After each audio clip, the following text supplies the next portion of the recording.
بسم اللہ الرحمن الرحیم۔ السلام علیکم ورحمۃ اللہ وبرکاتہ۔ عابد راجہ چینل کی طرف سے آج میں اپنے جانے والوں کے لیے ایک بہت ہی خوبصورت عمل لایا ہوں۔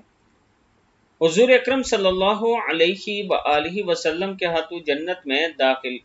جو شخص صبح کے وقت ایک مرتبہ یہ دعا پڑھ لے،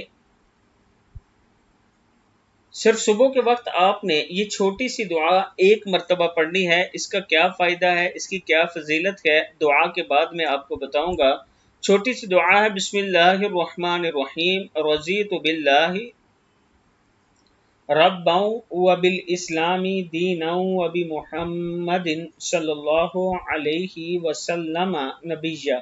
میں اللہ کے رب ہونے اور اسلام کے دین ہونے اور محمد صلی اللہ علیہ وآلہ وسلم کے نبی ہونے پر خوش ہوں۔ جو شخص صبح کے وقت ایک مرتبہ یہ دعا پڑھ لے تو حضور اکرم صلی اللہ علیہ وآلہ وسلم اس کا ہاتھ پکڑ کر جنت میں داخل فرمائیں گے۔ اللہ تعالی ہم سب کو اس پر عمل کرنے کی توفیق عطا فرمائے۔